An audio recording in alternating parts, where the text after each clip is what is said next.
أعوذ بالله من الشيطان الرجيم. بسم الله الرحمن الرحيم. ألف لام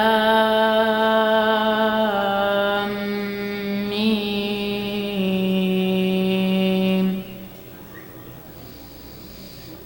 ذلك الكتاب لا ريب فيه هدى للمتقين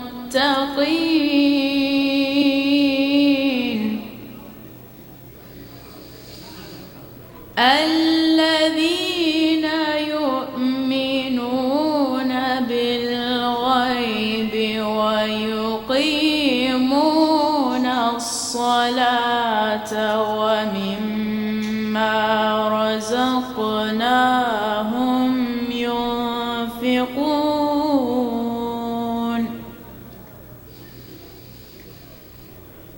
والذين يؤمنون بما أنزل إليك وما أنزل من قبلك وبالآخرة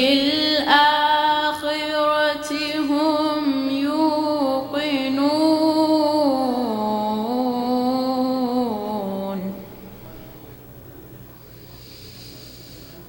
أولئك على هدى من ربهم وأولئك هم المفلحون.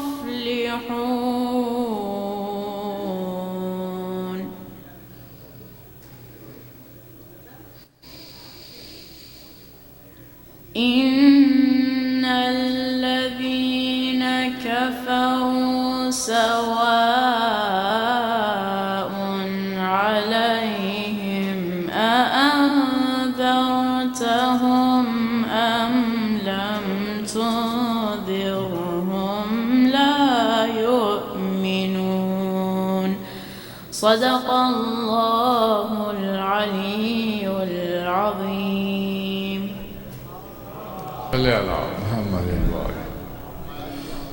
مجھے بڑے افسوس کے ساتھ کہنا پڑ رہا ہے کہ تلاوت قرآن پاک ہو رہی ہے، مجلس بھی شروع ہو گئی ہے اور کچھ لوگ ابھی تک ہال میں کھڑے ہوئے باتیں کر رہے ہیں. آپ تشریف رکھیں تاکہ یہ احترام مجلس میں خلل نہ پڑے. آپ کو بہت شکریہ. سجاد نقوی کو میں زحمت دوں گا، سلام پیش کریں گے. سجاد نقوی.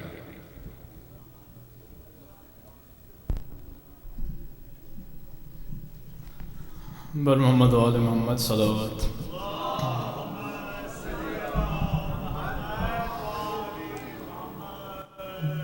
تجھے دیکھ کے مر جائے نا، تجھے دیکھ کے مر جائے نا، بیمار ہے صغرا ہے چاند محرم کے تو بدلی میں چلا جا. ملنے کے لیے بھائی کو بے چین بڑی ہے، کب سے علی اکبر کی یہ راہوں میں کھڑی ہے، بچھڑی ہے یہ مدت سے، بچھڑی ہے یہ مدت سے، اسے تو نہ نظر آ ہے چاند محرم کے تو بدلی میں چلا جا. گن گن کے جو صغرا نے یہ دن گزارے زندہ ہے تو اکبر کے وعدوں کے سہارے دن رات تڑپتی ہے دن رات تڑپتی ہے اسے اور نہ تڑپا ہے چاند محرم کے تو بدلی میں چلا جا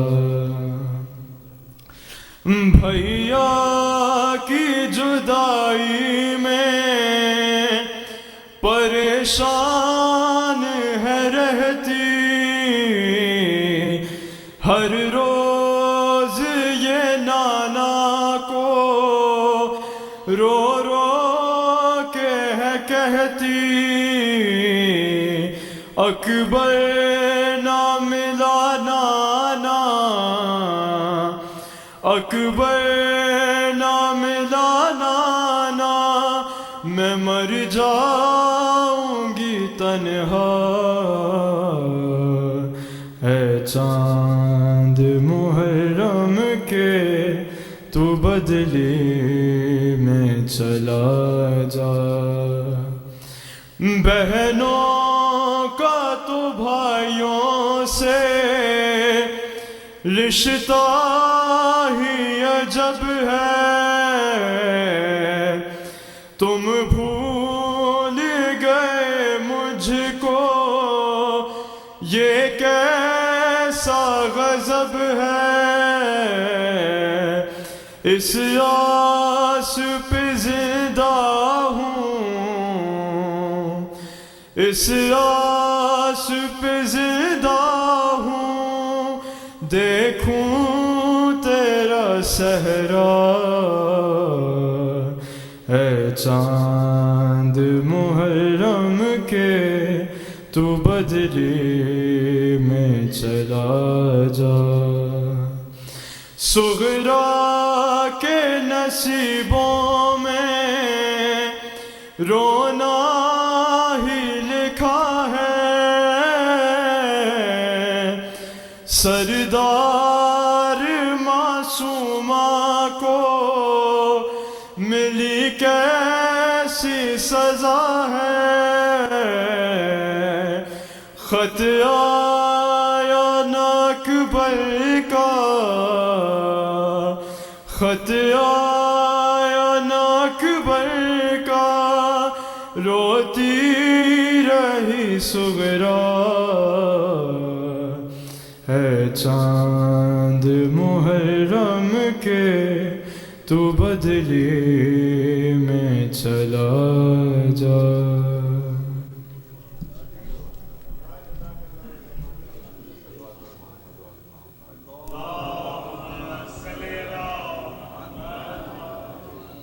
خواتین و حضرات جیسا کہ آپ جانتے ہیں کہ آج محرم کی پہلی تاریخ ہے غم کے ایام شروع ہو گئے ہیں آپ نے سیاہ لباس سے زیب تن کر لیے ہیں آپ سے درخواست ہے پابندی وقت سے تشریف لائیں تاکہ مجلس وقت پہ شروع ہو سکے طویل پروگرام ہوتا ہے ادارے کا خواتین کی مجلس ہوتی ہے پھر انگریزی کی مجلس ہوتی ہے بچوں کا پروگرام ہوتا ہے اور آخر میں اردو کی مجلس ہوتی ہے جس سے قبل نماز مغرب بین ہوتی ہے اس لیے آپ سے درخواست ہے کہ براہ کرم وقت کی پابندی ضرور کریں تاکہ آپ کا تعاون حاصل ہو سکے بہت شکریہ آپ کا تعاون کا اور میں زحمت دوں گا لطف نقوی کو جو مرثیہ پیش کریں گے اور آپ سے ایک صلوات کی درخواست کروں گا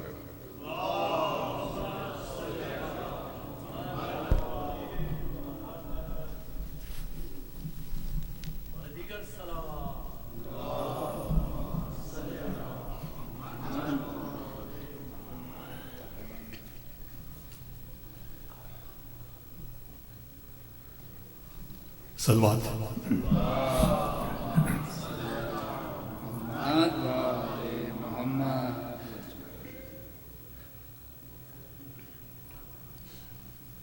کربلا جا رہا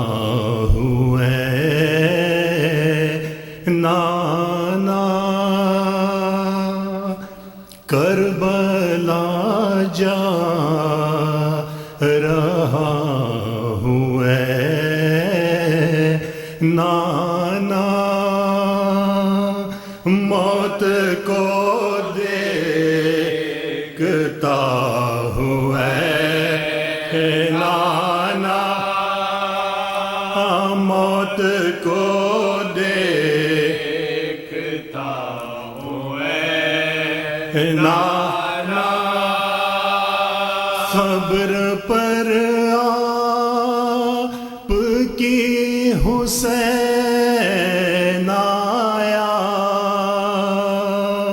خبر پر آپ کی حسین آیا، اب جدا ہو رہا ہوں اے نانا، اب جدا ہو رہا ہوں اے نانا، چھوڑ جاتا ہوں ایک بیٹی کو، چھوڑ جاتا ہوں ایک بیٹی کو، سب کو لے جا رہا ہوں اے نانا، سب کو لے جا رہا ہوں اے نانا، مجھ پر کیا کیا گزرنے والا ہے، مجھ پر کیا کیا گزرنے والا ہے، حال سب جانتا ہوں اے نانا، حال سب جانتا ہوں اے نانا، ساتھ لے جا رہا ہوں زینب کو، ساتھ لے جا رہا ہوں زینب کو، ہوگا کیا جانتا ہوں اے نانا، ہوگا کیا جانتا ہوں اے نانا، کربلا جا رہا ہوں اے نانا، صلی اللہ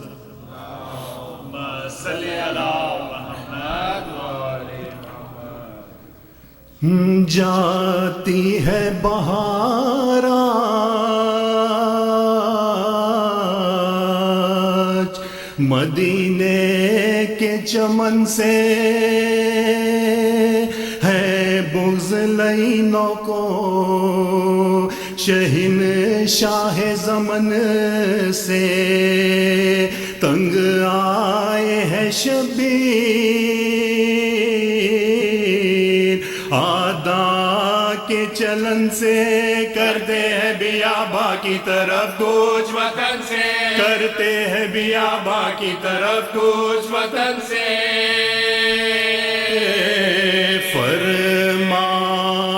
فرماتے ہیں یہ منزل آخر کا سفر ہے، مدفون مسافر ہے کہاں کس کو خبر ہے، مدفون مسافر ہوں کہاں کس کو خبر ہے، فرمایا یہ رخ کر کے سوئے خبر پیمبر، نانا مجھے روزے سے چھڑاتے ہیں ستم گر، رہ رہ کے یہی سوچتا ہوں بات دل مستر، ایسا نہ ہو کٹ جائے مدینے میں میرا ساتھ، ایسا نہ ہو کٹ جائے مدینے میں میرا ساتھ، میرا مدینے میں جو بہ جائے گا نانا، اس شہر کی تو خیر میں فرق آئے گا نانا، اس شہر کی تو خیر میں فرق آئے گا نانا،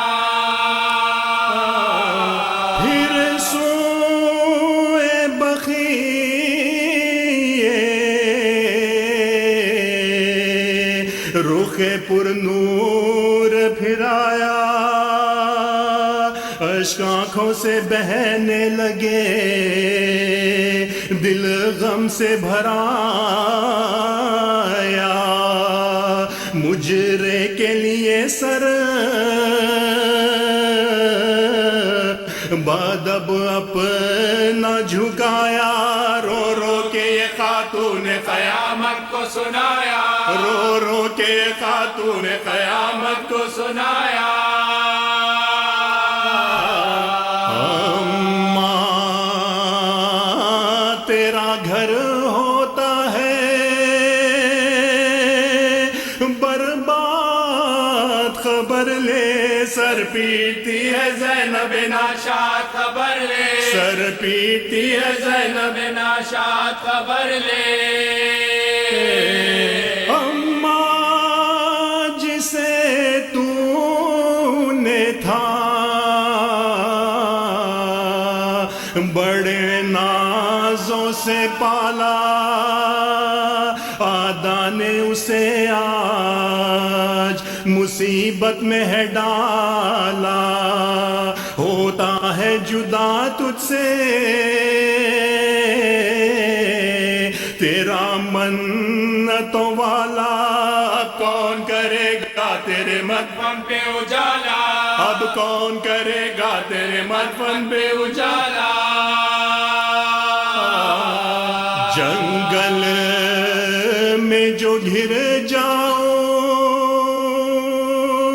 خبر لینے کو آنا، خنجر کی تلے گود میں سر لینے کو آنا، خنجر کی تلے گود میں سر لینے کو آنا۔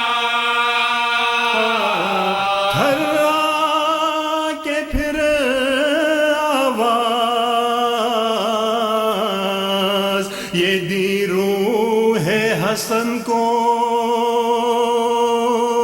بھائی نہ بھلا دینا محبت کے چلن کو، جنگل سے چلا جاؤں جو میں نہر لبن کو، آدھا سے بچا لینا ذرا کے بہن کو، آدھا سے بچا لینا ذرا کے بہن کو۔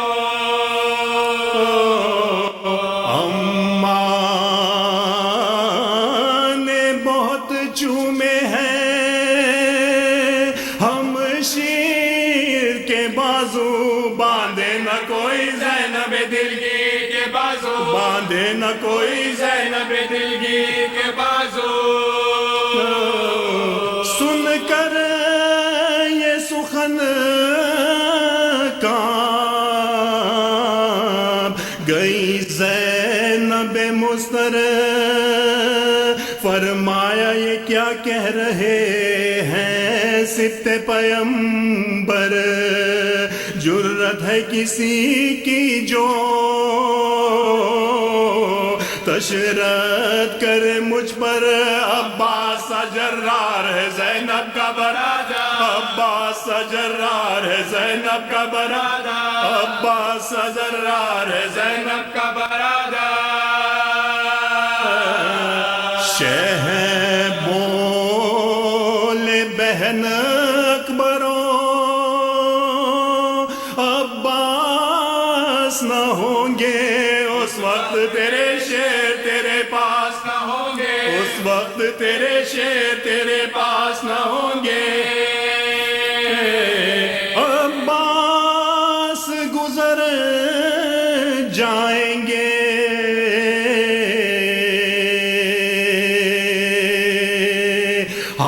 اپنے کٹا کر، ٹکڑے تن قاسم کے پڑے ہوں گے زمین پر، چھد جائے گا برچی کی انی سے دل اکبر، ایک تیر سے ہو جائیں گے بے جان اصغر، ایک تیر سے ہو جائیں گے بے جان اصغر۔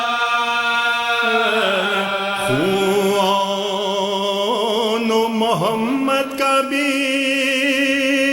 بہ جائے گا بن میں، بس ایک بھتیجا تیرا رہ جائے گا بن میں، بس ایک بھتیجا تیرا رہ جائے گا بن میں، غش ہوگا بھتیجا بھی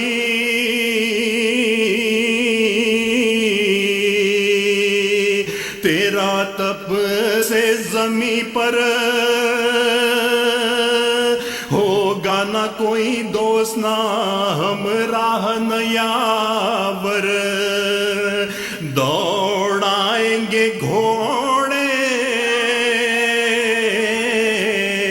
میرے لاشے پستمگر، جل جائیں گے خیمے تیری لٹ جائے گی چادر، جل جائیں گے خیمے تیری لٹ جائے گی چادر، جل جائیں گے خیمے تیری لٹ جائے گی چادر، سر ننگے جو آئے گی میری لاش پہ زینب، رونے بھی نہ پائے گی میری لاش پہ زینب، رونے بھی نہ پائے گی میری لاش پہ زینب۔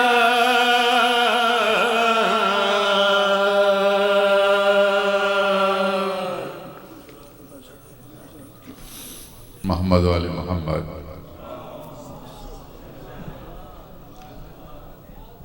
خواتین حضرات، تو چند اعلانات ہیں۔ پہلا اعلان تو یہ ہے کہ وضو خانے سے ایک انگوٹھی ملی ہے، جن صاحب کی بھی ہو وہ سمی نور الدین جو پروگرام ڈائریکٹر ہیں ان کے پاس ہے، ان سے لے لیں۔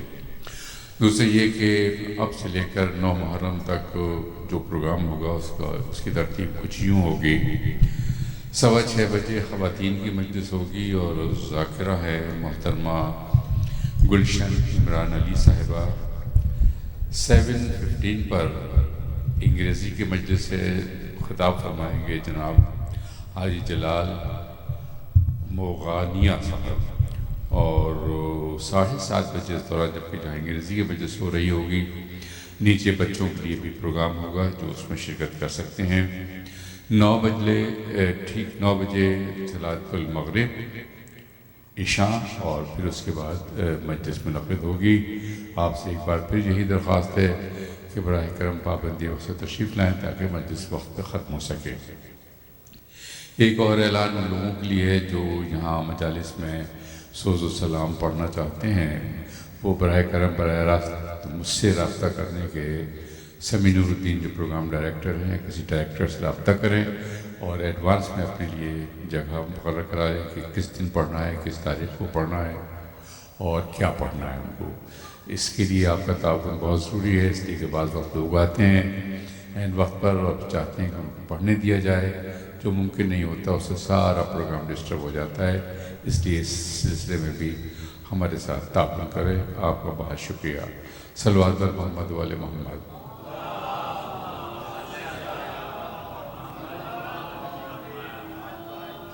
میں درخواست کروں گا قبلہ مہدی صاحب سے کہ تشریف لائیں۔ ہماری خوش قسمتی ہے کہ ہمارے درمیان موجود ہیں اور مجالس سے خطاب فرما رہے ہیں۔ آپ سے درخواست ہے تھوڑا سا آگے تشریف لے آئیں، بالکل ممبر سے متصل ہو جائے تو بڑی عنایت آپ لوگوں کی۔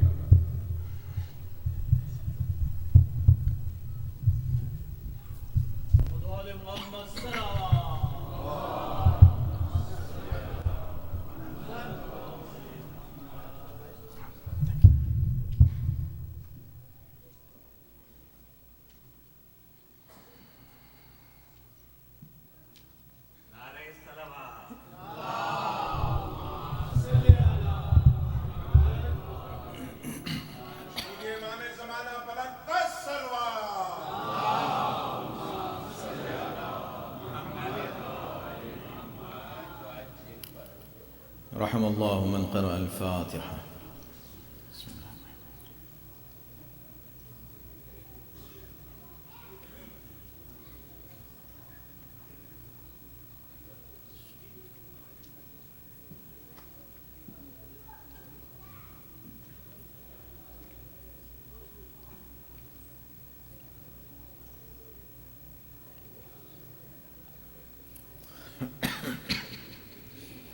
محمد وآل محمد صلی اللہ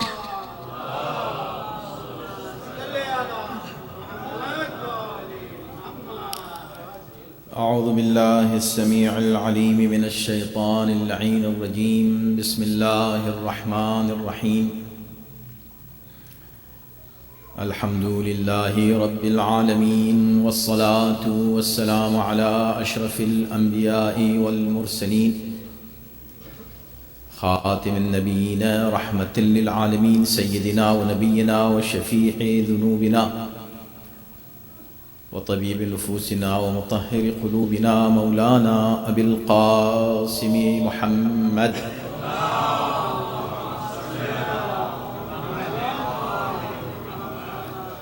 وآله الطيبين الطاهرين المعصومين المظلومين، واللعنة الدائمة على أعدائهم أجمعين من الآن إلى يوم الدين. أما بعد، فقد قال الله في كتابه الكريم: بسم الله الرحمن الرحيم.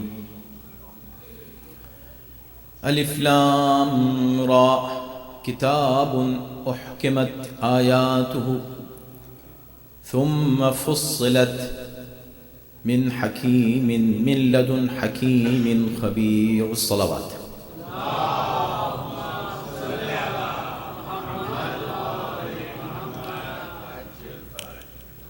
دان محترم، سورہ ہود کی روشنی میں حقیقی اسلامی عقائد و اخلاق پر گفتگو کا سلسلہ شروع کیا ہے. کل ہمیں یہ دیکھنا ہے کہ وہ کتاب جو کتاب ہدایت ہے، ہم اس کو پڑھ کر کیا ہدایت حاصل کر رہے ہیں. قرآن مجید پوری کتاب ہدایت ہے. اس کا ہر سورہ ہدایت سے بھرپور ہے. اس کی ہر آیت میں ہدایت ہے. اس کے ہر لفظ میں ہدایت ہے. ہدایت ہی ہدایت ہے. کوئی قصے کہانی کی کتاب نہیں ہے. مگر قرآن کہانیاں بیان کرتا ہے. یہ سورہ جو میں آپ کے سامنے پیش کر رہا ہوں، اس میں کہانیاں پیش کی ہیں. قرآن میں قصے بیان کیے. اور قصے کیوں بیان کیے ہیں؟ اس لیے کہ قصہ ہے. ہسٹری بیان کی اس لیے کہ ہسٹری ہے. اگر یہ ہسٹری کی بک ہوتی تو ہم کہتے کہ ہسٹری پیش کی ہے. اگر یہ کہانیوں کی کتاب ہوتی تو ہم کہتے کہانی بیان کی ہے. یہ ہدایت کی کتاب ہے. تو اس کی کہانیوں میں اگر ہدایت نہ ہو تو پھر یہ قرآن ہی کیسے ہوگا؟ اب اگر ہے ہدایت تو میرے بھائی میری بہن، میں تمام عالم اسلام سے، تمام اپنے مسلمان بھائیوں سے، کسی بھی فرقے سے آپ کا تعلق ہو، ایک اچھی بات کم سے کم یہ ہے کہ ہم سب اسی قرآن کو مانتے ہیں اور یہ تسلیم کرتے ہیں کہ بسم اللہ سے لے کر والناس تک یہ پوری کتاب بغیر کسی شک و شبہے کے اللہ کا کلام ہے اور اس میں کوئی تحریف نہیں ہوئی. کسی طرح کی کوئی تحریف نہیں ہوئی ہے، کیونکہ یہ الفاظ اللہ کے الفاظ ہیں. اللہ نے یہ الفاظ نازل کیے ہیں تو اللہ نے خود گارنٹی لی ہے کہ اس کے جو الفاظ ہیں، توجہ کیجئے، ایک عجیب بات میں آپ کے سامنے ابتدا میں پیش کر رہا ہوں. اللہ نے یہ گارنٹی لی ہے اِنَّا نَحْنُ نَزَّلْنَا الذِّكْرَ وَإِنَّا لَهُ لَحَافِظُونَ. ہم نے یہ ذکر نازل کیا، ہم ہی اس کی حفاظت کریں گے. تو چونکہ الفاظ اللہ کے ہیں، پوری دنیا میں جتنے بھی مذاہب ہیں، ہر مذہب کے پاس کوئی کتاب ہے، واحد یہ کتاب ہے قرآن. اس کی بہت سی خصوصیات ہیں، ان میں سے ایک خصوصیت اس کتاب کی ہے، واحد یہ وہ کتاب ہے جسے اس کے ماننے والے یہ دعویٰ کرتے ہیں اور اس کا ثبوت بھی رکھتے ہیں کہ یہ الفاظ جو اس کتاب میں ہیں یہ اللہ کے الفاظ ہیں، اس نے منتخب کیے ہیں، نقل نہیں کیے گئے ہیں کہ کسی نبی نے بیان کیا کہ ابھی ہم اس نبی کو مانتے ہیں، اس نے جو کہا ہم نے لکھ لیا. وہ بھی ہے ہمارے پاس، مگر ہم اس کو حدیث کہتے ہیں، اس کو کتاب نہیں کہتے، اس کو اللہ کا کلام نہیں کہتے. حالانکہ وہ انڈائریکٹلی اللہ ہی کا کلام ہے، لیکن یہ فرق رکھنے کے لیے کہ یہ قرآن ہے اور یہ حدیث ہے. قرآن کو قرآن کہتے ہیں، حدیث کو حدیث کہتے ہیں، اور اس کا کریڈٹ بھی کہ قرآن کو قرآن کہہ رہے ہیں، حدیث کو حدیث کہہ رہے ہیں، رسول اللہ کو جاتا ہے، کسی اور کو نہیں جاتا. اس لیے کہ الفاظ تو انہی کی. بھئی دیکھیں، قرآن ہو یا حدیث، کس کی زبان مبارک سے الفاظ نکل رہے ہیں؟ کون پڑھ رہا ہے؟ کس نے بتایا؟ اللہ نے آپ کو سنایا یہ کلام؟ نہیں، نبی سنا رہے ہیں. حدیث کس نے بیان کی؟ نبی نے. تو الفاظ نبی ہی کے ہیں، بظاہر نبی کی زبان سے نکل رہے ہیں. نبی نے جس کو کہہ دیا کہ یہ قرآن ہے، ہم نے قرآن مانا. جس کو کہا حدیث ہے، ہم نے اس کو حدیث مانا.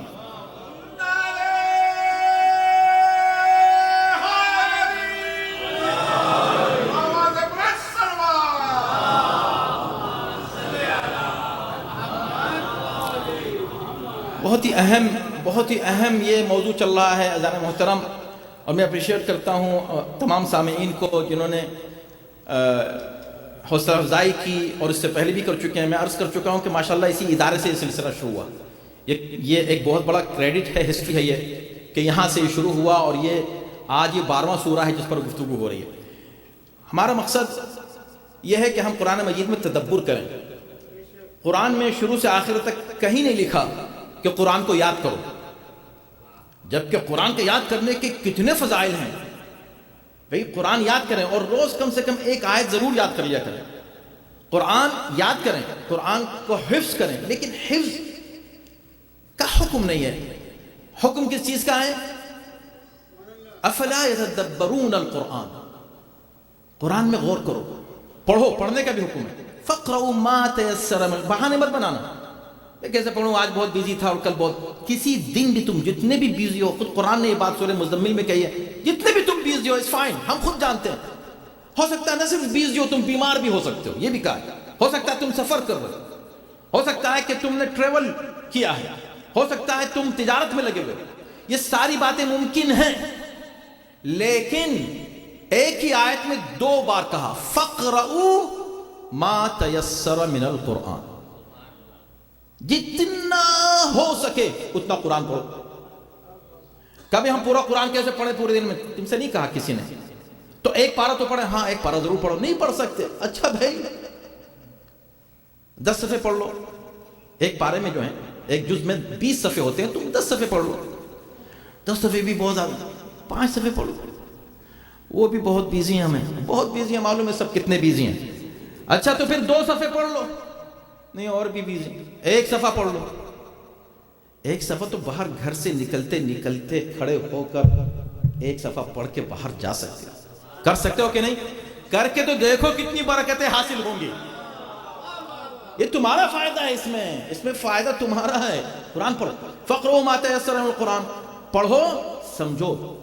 افلا یتدبرون القرآن، تدبر کرو. فائدہ کیا ہے؟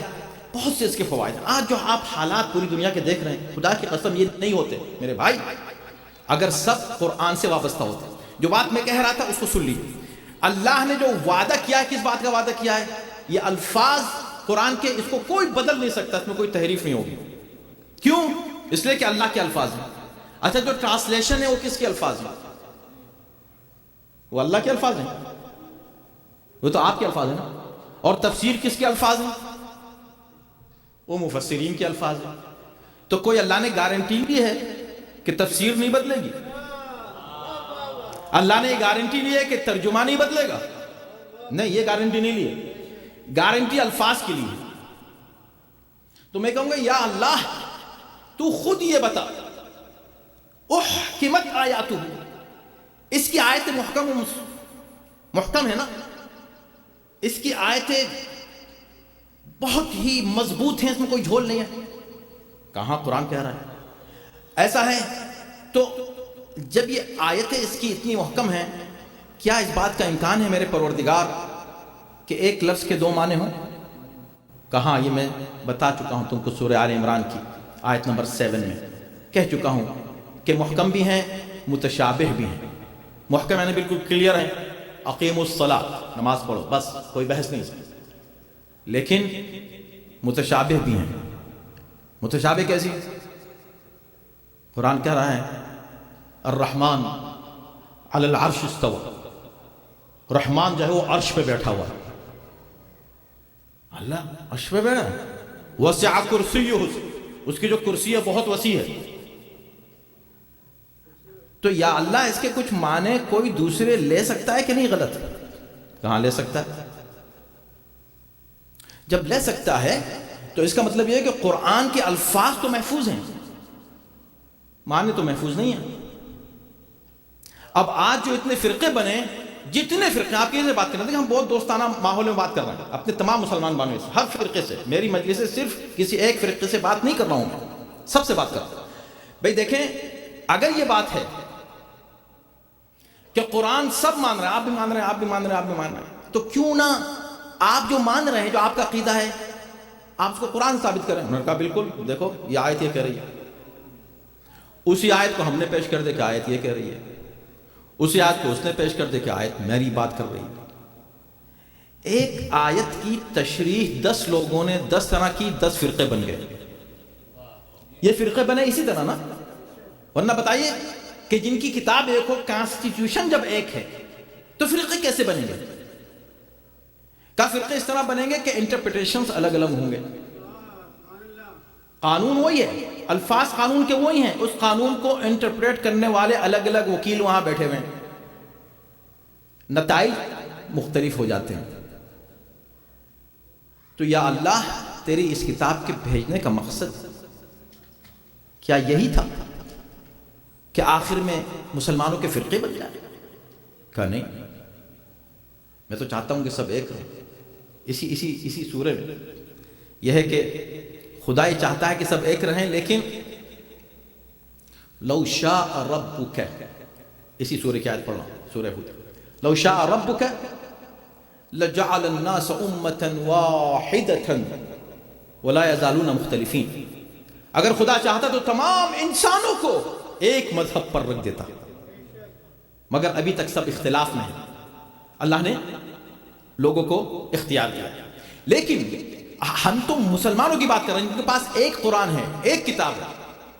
تو یا اللہ کوئی ایسا انتظام ہو جاتا کہ ان میں کوئی اختلاف نہ ہوتا. کہا بھئی یہ سنیں تو صحیح، میں نے الفاظ کی بھی گارنٹی لی ہے، میں نے معنی کی بھی گارنٹی لی ہے. یا اللہ معنی کی گارنٹی کہاں لی ہے؟ کہا اسی سورہ آل عمران کی آیت نمبر 7 میں نے کہا ہے کہ 2 طرح کی آیتیں ہیں. منہ آیات محکمات ہن ام الکتاب واخر متشابہات. کچھ آیتیں محکم ہیں، وہی محکم جس کا ذکر سورہ ہود میں ہو رہا ہے، واخر متشابہات، اور کچھ متشابہ ہیں. متشابہ یعنی امبیگوس. امبیگوس اس کے ایک سے زیادہ معنی نکلتے ہیں، ایک یہ معنی ہے، ایک ہی بھی معنی ہو گئے. اللہ عرش پہ بیٹھا ہے، اللہ کہہ رہا ہے کہ بھئی ابلیس ما منعک ان تسجد لما خلقت بیدی، تو کیوں نہیں اس کو سجدہ کرتا جس کو میں نے اپنے دونوں ہاتھوں سے بنایا ہے. اب بتاؤ اس کا مطلب، دونوں ہاتھوں سے بنایا ہے. تو یا اللہ یہ دونوں ہاتھ کیا ہیں؟ کہ یہ ایمبیگوس ہے. یہ آیتیں اس میں موجود ہیں جو متشابہ ہیں، یعنی اس کے ایک سے زیادہ میننگ نکلتے ہیں. تو پھر تو یا اللہ اس کتاب سے لوگوں کی ہدایت کی گارنٹی تو نہیں ملے گی، اس لیے کہ وہ کچھ سمجھے گا کہے گا اس کے ہاتھ بھی ہیں. پھر اسی آیت سورہ ہود ہی کی آیت میں ہے، انشاءاللہ آئیں گے جب وہاں تو آپ لطف آئے گا. وَاصْنَعِ الْفُلْكَ بِأَعْيُنِنَا وَوَحْيِنَا، سورہ ہود. ہماری نگاہوں کے، ہماری آنکھوں کے سامنے اے نوح کشتی بناؤ، ہماری آنکھوں کے سامنے بناؤ. تو اللہ کی آنکھیں بھی ہو گئیں، اللہ کے 2 ہاتھ بھی ہو گئے، اللہ کے پاس ایک تخت بھی ہے، عرش ہو گیا، اللہ کے پاس ایک کرسی بھی ہے. پھر کلو من علیہا فان ویبقى وجہ ربک ذو الجلال والاکرام. سب ختم ہو جائیں گے، اللہ کا چہرہ باقی رہ جائے گا. اللہ کا چہرہ بھی ہے. اب جس کے پاس تدبر نہیں ہے، وہ صرف قرآن کو صفحے سے پڑھ رہا ہے، وہ کیا کرے گا؟ یہاں سے ہاتھ اٹھائے، یہاں سے آنکھیں اٹھا لی، یہاں سے سر اٹھا لیا، یہاں سے چہرہ اٹھایا، یہاں سے کرسی اٹھائی، خدا کو بٹھا دیا کرسی پر، اور ایسی بڑی کرسی پہ بٹھایا کہ کرسی بھی چرچر آواز نکالتی ہے۔ یہ میں نہیں کہہ رہا ہوں، یہی الفاظ ہیں احادیث کے۔ لوگوں نے ایسی روایتیں بنا لی کہ نبی نے نعوذ باللہ ان کی طرف نسبت دے کر یہ فرمایا کہ اللہ جو ہے وہ تخت پہ بیٹھا ہے اور تخت ہل رہا ہے، اللہ کرسی میں بیٹھا ہے، نعوذ باللہ استغفر اللہ، اور کرسی چھوٹی پڑ گئی ہے اس کے لیے، اس لیے کہ وہ تو بڑا ہے، وہ ہر چیز سے بڑا ہے، تو اس کے لیے کوئی ایسی کرسی لائی نہیں جا سکتی کہ جو اس سے بڑی ہو، لہذا اب دونوں طرف سے نعوذ باللہ خدا کا حصہ اور جسم جو ہے وہ باہر نکل رہا ہے کرسی سے۔ اس طرح کی باتیں میرے بھائی یہ سب آئیں گے تو کیا ہوگا؟ یا اللہ، یہ مسلمان ہدایت کیسے پائے؟ تو خدا نے کہا سنو، میں خود اس آیت میں جب کہہ رہا ہوں تو سنو، اس پر غور کرو۔ منہ آیات محکمات ہن ام الکتاب واخر متشابہات فاما الذین فی قلوبہم زیغ فیتبعون ما تشابہ منہ، اب وہ جن کے دماغوں میں خلل ہے، فی قلوبہم زیغ، جن کے دل ٹیڑھے ہیں، یتبعون ما تشابہ منہ، وہ اس کی پیروی کریں گے کہ جس میں تشابہ پایا جائے گا، جو ایمبیگوس الفاظ ہوں گے اس کو لے کر ابتغاء الفتنہ، تاکہ فتنہ کریں، وابتغاء تأویلہ، اور اپنی طرف سے انٹرپریٹیشن پیش کریں۔ تو یا اللہ اس کا علاج کیا ہے؟ کہا سنو، غور سے سنو، وما یعلم تأویلہ، اس کا حقیقی انٹرپریٹیشن جو میرے الفاظ ہیں اس کو کوئی نہیں جانتا الا اللہ، سوائے اللہ کے، والراسخون فی العلم، اور جن کو اللہ نے خصوصی علم دیا ہے۔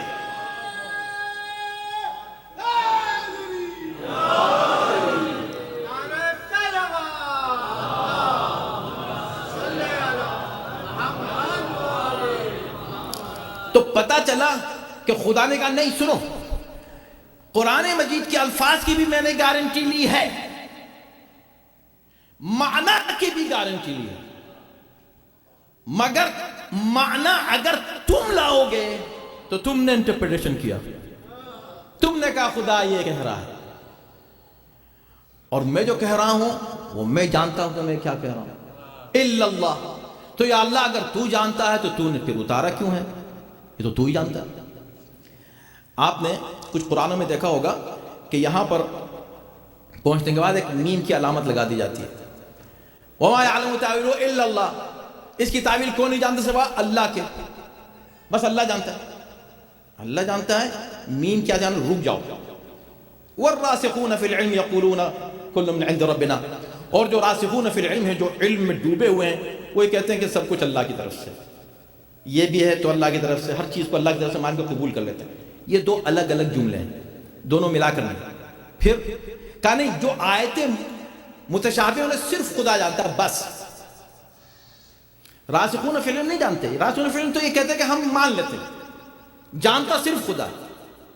بھائی یہ قرآن خود یہ کہہ رہا ہے کہ قرآن نادانوں سے، بیوقوفوں سے بات ہی نہیں کرتا، قرآن صرف صاحبان عقل کو خطاب کرتا ہے، ہر جگہ اولو الالباب کو خطاب کرتا ہے۔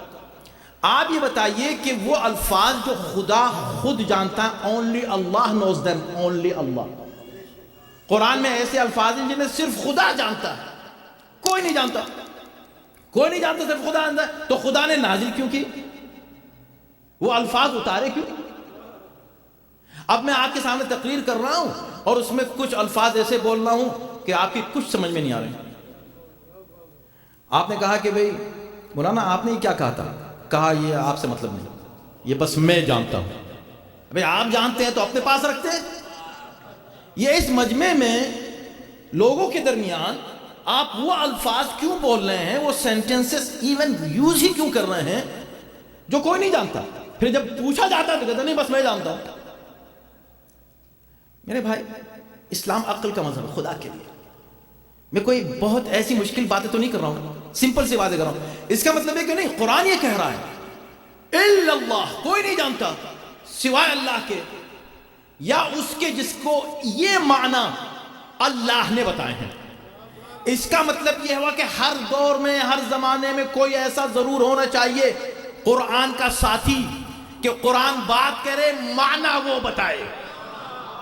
صلوات بھیجے محمد و آل محمد.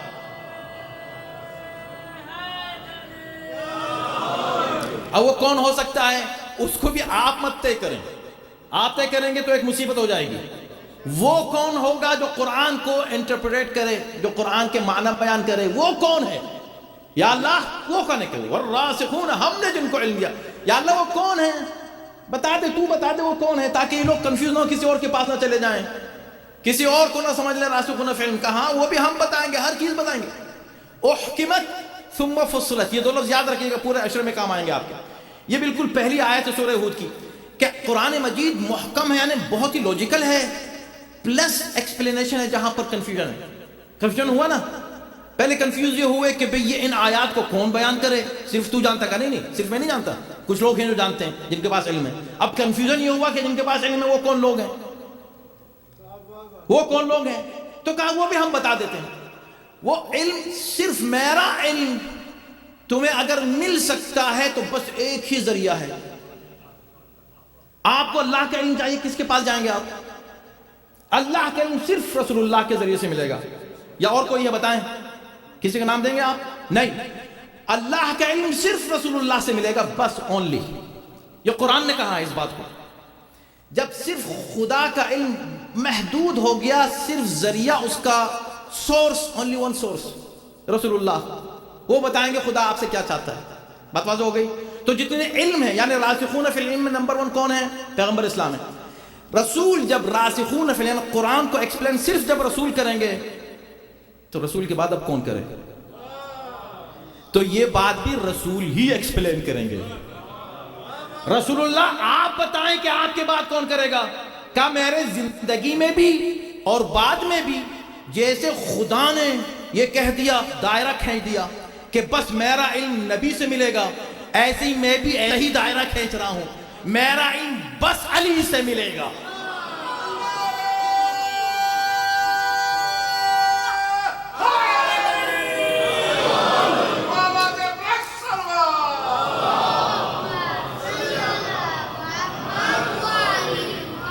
انا مدینۃ العلم وعلی بابها, میں علم کا شہر ہوں, علی اس کا دروازہ ہے.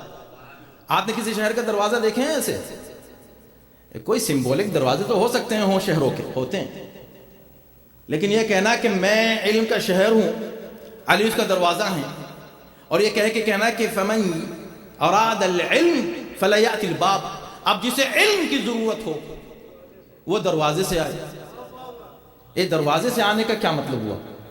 کا مطلب یہ ہے کہ اللہ کا علم صرف نبی سے ملے گا, نبی کا علم صرف علی سے ملے گا.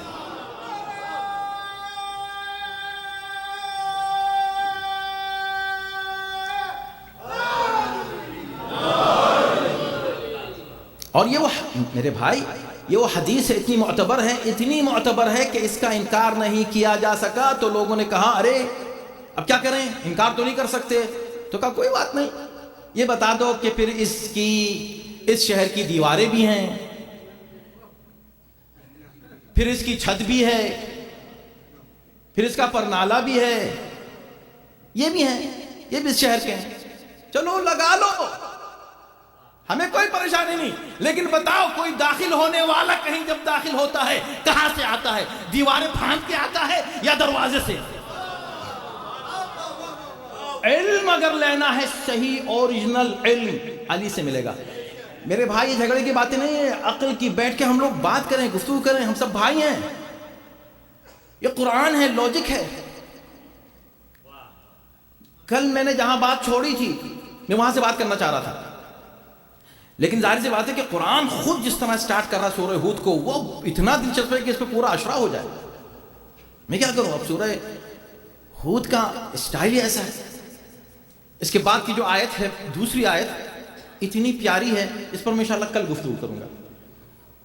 میں چاہتا ہوں کہ وقت پر مجلس تمام ہو, لیکن یہ بات کہ دیکھیں رسول کائنات کی اہمیت کتنی ہے, اس پہ اتنا زور دیا ہے پورے قرآن, رسول اللہ کی اہمیت پر زور. ورنہ خدا کی طرف چلے جاؤ گے تو کہو گے بس اللہ، صرف اللہ کرتے رہو گے نا. سمجھ رہے ہو، یہ شیطان اس طرح دماغ میں ڈالتا ہے، سمجھ رہے ہیں ہم صرف اللہ کی بات کر رہے ہیں. جتنا تم اللہ کی بات کرو گے اتنا اللہ سے دور ہو جاؤ گے، اتنا ہی دور ہو گے. کیوں؟ اس لیے کہ ڈیسٹینیشن تو تم نے طے کر لیا کہ خدا تک پہنچنا ہے، لیکن راستہ نہیں پتا. صاحب بہت ہی تیزی سے چلے جا رہے ہیں، بہت جلدی چلو، دیر ہو رہی ہے، کیا جانا ہے؟ کہاں جانا ہے کا وہ پتہ نہیں کہاں جانا. راستہ کون سا وہ معلوم نہیں، راستہ کیا ہے. تو مولا نے فرمایا کہ جو راستہ جانے بغیر ڈیسٹینیشن تک پہنچنا چاہے تو اس کو تیز چلنا کچھ نہیں دے گا سوائے اس کے کہ وہ ڈیسٹینیشن سے اور دور ہوتا چلا جائے گا. یہ اور دور ہو رہا ہے. انشاءاللہ میں کل اس پہ گفتگو کروں گا انہی قرآن مجید کی آیت کی روشنی میں، اس لیے کہ دوسری آیت کہہ رہی ہے کہ اللہ تعبد الا اللہ. دیکھو اللہ نے کہا کہ ہم نے کتاب نازل کس لیے کی، الف لام را کتاب احکمت آیاتہ ثم فصلت من لدن حکیم خبیر. اس حکیم و خبیر نے آیت کیوں نازل کی تھی؟ اللہ تعبدوا الا اللہ، کہ اللہ کے سوا کسی کی عبادت نہ کرنا. اگر ہم سب اس پہ بھی جمع ہو جائیں نا، حقیقی معنی میں لا الہ الا اللہ پر یقین جانیں، سارے اختلافات دور ہو جائیں. یہ سارے آج جو مسلمانوں کی ذلت و خواری ہے سب ختم ہو جائے، عزت و سربلندی ان کو مل جائے. قرآن نے جو وعدہ کیا کہ تم ہو سپر پاور، بھائی تم ہو، وانتم الاعلون، تم بلند ہو، تم ان کنتم مؤمنین، بشرط کہ تم مؤمن ہو جاؤ. اگر تم ایمان رکھتے ہو تو تم سے بلند کوئی دنیا میں نہیں ہو سکتا. تمہیں کوئی جھکا نہیں سکتا. مار سکتا ہے، جھکا نہیں سکتا. یہ کربلا نے بھی بتایا، آج بھی دنیا نے اپنی آنکھوں سے دیکھ لیا. صلوات بھیجے محمد و آل محمد.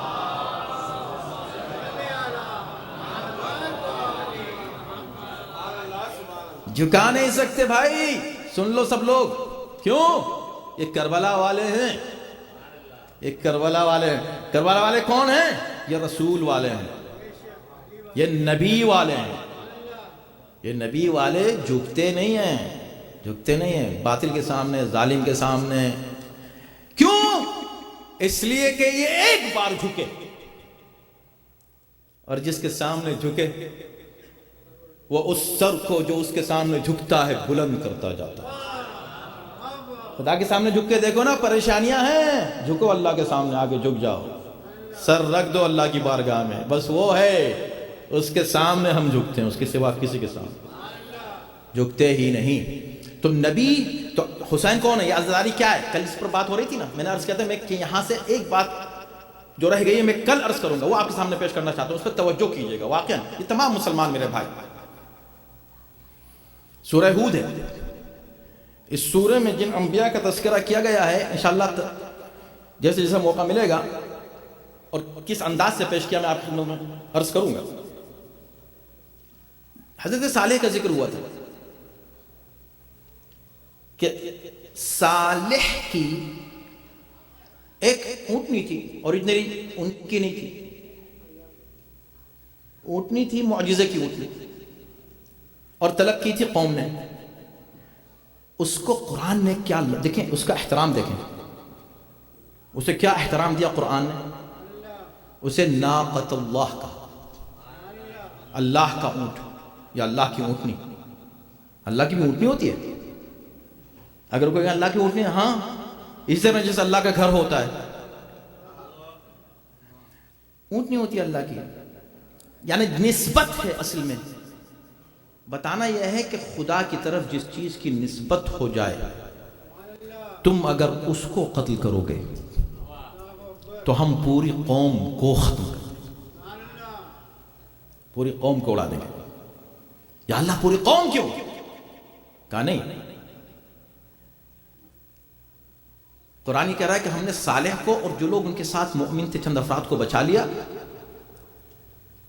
وَبُعْدًا لِثَمُودَ، سمود پوری قوم اس کو برباد کر دیا، ختم کر دیا، الٹ دیا. آج تک ختم، آئندہ کبھی ان کا نام تو رہ جائے گا، وہ بھی صرف عبرت کے لیے. کوئی شخص سمود کا آج باقی نہیں ہے، ختم. اتنا یا اللہ ایسا غضب تیرا. بالکل. کیوں؟ فعقروها، اس لیے کہ انہوں نے ناقہ صالح کو قتل کر دیا. سنیے گا مسلمانوں میرے بھائی، کل قیامت میں مت کہنا کہ ہم نے سوچا نہیں تھا، غور نہیں کیا تھا. قرآن پڑھا تو تھا، یاد تو کر لیا تھا، پڑھتے تھے، بیٹھ کے پڑھتے تھے، کھڑے ہو کے پڑھتے تھے، ہر طرح پڑھتے تھے، مگر غور نہیں کیا. تو سنو کیا کہا قرآن نے، فعقروها، اس پوری قوم نے اسے قتل کر دیا. کل میں نے عرض کیا تھا قوم نے قتل کیا نہیں، چند افراد نے قتل کیا، باقی لوگ خاموش رہے، راضی رہے، اعتراض نہیں کیا، روکا نہیں. اچھا تو خدا نے اتنا بڑا عذاب نازل کیا کہ پوری قوم کو ختم کر دیا. یہ ہوا نا.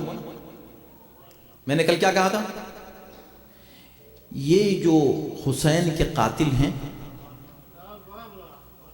وہ قوم سمود سے بدتر ہیں، اور ان پر جب اللہ کا عذاب آئے گا تو اس عذاب سے بدتر ہوگا. تو اب یہ تو جذباتی بات ہو گئی. آپ بہت ماشاءاللہ توجہ سن رہے ہیں تو آپ لطف آئے. ابھی تو جذباتی بات ہو گئی. بھئی آپ کا مذہبی ہے، آپ حسین کس سے محبت کرتے ہیں، محرم شروع ہو گیا، آپ یہ بس ماتم کر رہے ہیں اس لیے آپ کر رہے ہیں. اچھا میں آپ سے پوچھ رہا ہوں، ایمانداری سے مسلمانوں، قرآن پڑھنے والے سے پوچھ رہا ہوں، یہ بتاؤ کس کو مارا تھا انہوں نے؟ کس کو مارا تھا؟ کہا ناقہ صالح. ناقہ صالح کو مارا تھا یا صالح کو مارا تھا؟ بھئی بات پہنچ رہی ہے. صالح نبی کو مارا یا ان کے ناقے کو مارا؟ کہا ناقے کو مارا، نبی کو نہیں مارا. تم مجھے بتاؤ کہ اگر وہ نبی کو مار دیتے تو وہ گناہ بڑا ہوتا یا انہوں نے ناقے کو مارا یہ گناہ بڑا ہے؟ تم بتا دو. کہا آف کورس اگر نبی کو مارتے تو اور بڑا گناہ ہوتا. بس اچھا تو اگر نبی کو مارتے اور قوم خاموش رہتی اور اعتراض نہیں کرتی اور ظلم کے خلاف آواز بلند نہیں کرتی تو ان پر جو عذاب آیا وہ یہی عذاب ہوتا یا اور سخت تر عذاب ہوتا اور شدید تر ہوتا. کیوں؟ اس لیے کہ نبی کو مارا. بات سمجھ میں آ گئی نا. تو اس کا مطلب یہ ہے کہ ناقہ نبی کو مارنے سے بدتر عقل کہتی ہے، یہ سمپل لاجک ہے، اس میں کسی کتاب کی ضرورت نہیں ہے، اس میں بہت زیادہ کچھ سوچنے کی ضرورت نہیں ہے. سمپل آپ فوراً کہیں گے نبی کو مارنا، اللہ اکبر، یہ تو بہت بڑی بات ہو جاتی ہے. اچھا تو اب اگر میں یہ کہوں کہ یزیدیوں نے نبی کو مارا ہے، نہیں، کم بات کہی میں نے. اگر میں یہ کہوں کہ یزیدیوں نے، یزید نے انبیاء کو مارا ہے، انبیاء کو مارا ہے. یہ ہم ایسے نہیں کہتے جذبات میں السلام علیک یا وارث آدم و صفوت اللہ. حسین وارث ہیں تمام انبیاء کے. ارے کس کے بیٹے ہیں؟ پوچھو کہ یہ انبیاء کی ساری صفتیں کہاں ایک جگہ جمع ہو جاتی ہیں. نبی نے کس کے لیے کہا آدم کو دیکھنا تو ان کو دیکھو، نوح کو دیکھنا تو ان کو دیکھو، ابراہیم کو دیکھنا تو ان کو دیکھو. کس کو دیکھو؟ کہ علی کو دیکھ لو گے تو تمام انبیاء تم کو نظر آ جائیں. سمجھے؟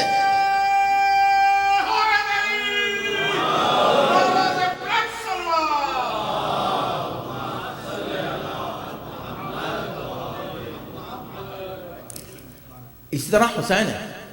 کہ نہیں ابھی بھی آپ جذباتی باتیں کر رہے ہیں. یہ یا حسین یا السلام علیک یا وارث آدم، یہ تو آپ کے الفاظ ہیں، آپ کے قوم کہتی ہے السلام علیک یا وارث آدم. آپ یہ کیسے ثابت کر سکتے ہیں کہ یزید انبیاء کا قاتل ہے یا یزید نبیوں کا قاتل ہے؟ اچھا اگر میں یہ ثابت کر دوں کہ یزید نے رسول اللہ کو قتل کیا ہے تو پھر مان جائیں گے نا کہ انبیاء کا قاتل ہے وہ. کہاں پھر تو مان لیں گے. ہاں تو پھر سنو،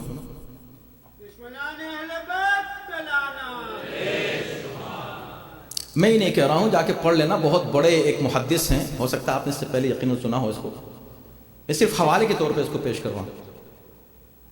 محدث دہلوی ایک بہت بڑے اسکالر گزرے، عبد العزیز محدث دہلوی. انہیں ایک بہت زبردست فلسفی کربلا کے واقعے کی پیش کی ہے، ریئلی ونڈرفل. انہوں نے کہا کہ یہ جو امام حسن شہید ہوئے زہر سے اور یہ جو امام حسین زہر سے شہید ہوئے،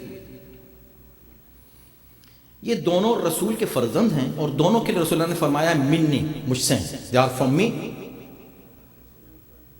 and I am from Hassan. I am from Hassan and Hassan from me. دونوں کے لیے کریں. اور جب یہ بات کہی ہے تو وہ یہ کہتے ہیں کہ اس کا مقصد ہے، ایک کتاب انہوں نے لکھی ہے، اس کا نام ہے سر الشہادتین، دو شہادتوں کا راز، The Secret of Two Martyrdoms. اس میں وہ یہ کہتے ہیں کہ اللہ نے، بہت بڑی بات ہے کہ اللہ نے کوئی ایسی فضیلت انبیاء کی نہیں جو خاتم النبیین کو نہ دی. ہر نبی کو الگ الگ جو فضیلتیں دیں سب جمع کر دیں خاتم النبیین کی ذات میں. جب ساری فضیلتیں دیں تو فضیلتوں میں ایک فضیلت شہادت بھی ہے. اب شہادت بھی ان کو ملنی چاہیے. کتنے انبیاء ہیں جو شہید ہوئے ہیں دشمنوں کے ہاتھوں. خاتم النبیین بظاہر ظاہراً شہید نہیں، یہ ان کا قول میں نقل کر رہا ہوں، شہید نہیں. کیوں؟ اس لیے کہ اگر زہر سے شہید ہوتے تو تلوار کی جو فضیلت ہے اس لیے کہ دو قسمیں ہیں شہادت کی، سری اور جہری، ظاہری شہادت اور خفیہ شہادت، زہر سے یا تلوار سے. تو اللہ نے چاہا کہ نبی کو یہ فضیلت عطا کرے اور اس کی یہی صورت تھی کہ نبی کو براہ راست یہ فضیلت نہ ملے، بالواسطہ ملے، انڈائریکٹ ملے اور ذریعہ حسن و حسین بن جائیں. ایک نواسہ شہید ہو تو شہادت سری کا شرف مل جائے، ایک شہید ہو تو شہادت جہری کا شرف مل جائے. تو یہ کہتے ہیں کہ حسن و حسین کی جو شہادتیں ہیں اصل میں رسول اللہ کی شہادتیں ہیں، اس لیے کہ حسین رسول سے، رسول حسین سے، حسن رسول سے، رسول حسن سے. تو یہ تو دونوں شہادتیں ہوئیں، تو حسن کی شہادت رسول کی شہادت ہے، حسین کی شہادت رسول کی شہادت ہے، اور اس کا ثواب بھی اللہ کی جانب سے، شرف رسول کو مل رہا ہے. تمام انبیاء کے سامنے یہ شرف نبی کو ملنے والا ہے کہ تم کو ایک بار شہادت ملی ہے، نبی کو 2 بار شہادت ہے. اور یہ کہہ کہ خدا ان دونوں کو پیش کرے گا. یہ کہہ دیا کس نے؟ شاہ عبدالعزیز محدث دہلوی نے. یہاں تک انہوں نے لکھا، بہت اچھے انداز سے اپنی بات کہنے کی کوشش کی. بات ان کی کسی حد تک صحیح ہے کہ ہاں ٹھیک ہے، ان شہادتوں کا جو شرف ہے نبی کو ملتا ہے. تو بھئی جب آپ نے کہہ دیا، میں ایک بات عرض کر دوں، میں یہ عرض کروں گا شاہ عبدالعزیز سے کہ بھئی میں ہوتا آپ کے اس وقت جب آپ لکھ رہے تو میں کہتا ذرا یہ بھی لکھ دیجئے. جب آپ نے لکھ دیا کہ رسول کی شہادت، جب آپ نے لکھ دیا کہ حسین کی شہادت رسول کی شہادت ہے، تو آپ بھئی یہ بھی لکھ دیجئے کہ حسین کا قاتل رسول کا قاتل ہے.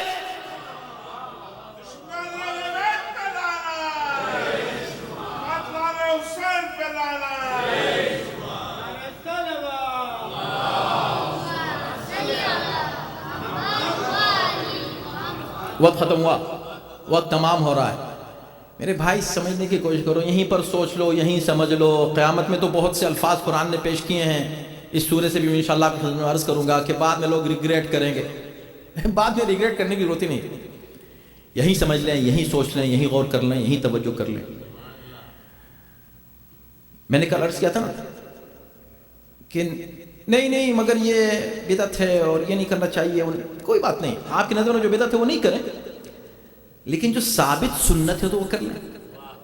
کچھ تو کریں. آج جمعہ تھا کہ نہیں تھا؟ آج پہلی محرم تھی کہ نہیں؟ اس پورے مجمع سے بھی کہہ رہا ہوں، جو بھی میری آواز سن رہا ہے سن لے، اور یہ چیز ہسٹری میں رہتی ہے.